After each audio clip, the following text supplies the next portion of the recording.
Genesis की पुस्तक अध्याय 4 श्लोक 16 में लिखा है, तब कैन यहोवा के सामने से निकल गया और अदन के पूर्व की ओर नोद की भूमि में जा बसा। यह श्लोक बताता है कि कैन, जिसने अपने भाई हाबिल को मार डाला था, उसे सजा के तौर पर निष्कासित कर दिया गया। वो अदन ईडन के बाग से पूर्व दिशा में गया और नोद की भूमि में बस गया। लेकिन नोद आखिर था क्या, और ये अदन के पूर्व का मतलब क्या है?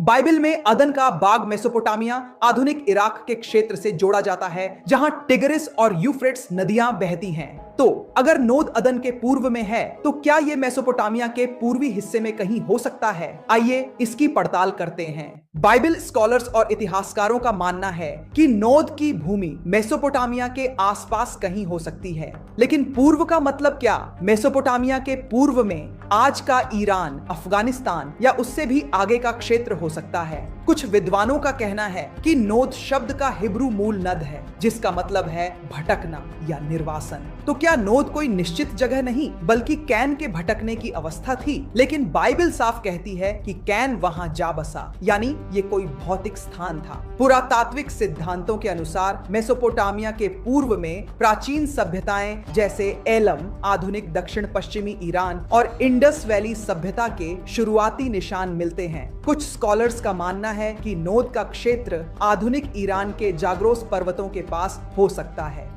पुरातत्वविदों ने मेसोपोटामिया में कई ऐसी जगहें खोजी हैं जो बाइबल की कहानियों से मेल खाती हैं। उदाहरण के लिए और शहर जहां अब्राहम का जन्म हुआ था, वो आधुनिक इराक में है, लेकिन नोद के लिए कोई सटीक पुरातात्विक साक्ष्य नहीं मिला है। प्राचीन सुमेरियन और बेबीलोनियन मानचित्रों में मेसोपोटामिया को विश्व का केंद्र माना गया है। इन नक्शों में पूर्व की ओर अज्ञात क्षेत्रों को पहाड़ों की भूमि या रेगिस्तानी क्षेत्र के रूप में दिखाया गया है। क्या नोद इनमें से कोई क्षेत्र हो सकता है? कुछ पुरातत्वविदों का कहना है कि नोद का क्षेत्र आज के दक्षिणी ईरान या खाड़ी क्षेत्र के पास हो सकता है, जहां प्राचीन सभ्यताओं के अवशेष मिले हैं। लेकिन ये सिर्फ अनुमान है, क्योंकि बाइबल में नोद का कोई सटीक भौगोलिक विवरण नहीं है। वैज्ञानिक और इतिहासकार बाइबल को एक धार्मिक ग्रंथ के साथ साथ ऐतिहासिक दस्तावेज के रूप में भी देखते हैं, लेकिन नोद के बारे में उनके विचार बंटे हुए हैं। एक वैज्ञानिक दृष्टिकोण। वैज्ञानिकों का कहना है कि बाइबल की कहानियां कई बार प्रतीकात्मक होती हैं। नोद को वो एक काल्पनिक जगह मानते हैं जो कैन के पाप और निर्वासन को दर्शाती है।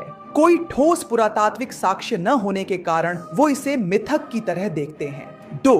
Bible scholars. कुछ बाइबल विद्वान जैसे जॉन एच वॉल्टन मानते हैं कि नोद का जिक्र प्राचीन मेसोपोटामियन संस्कृति के संदर्भ में है। वो इसे जाग्रोस पर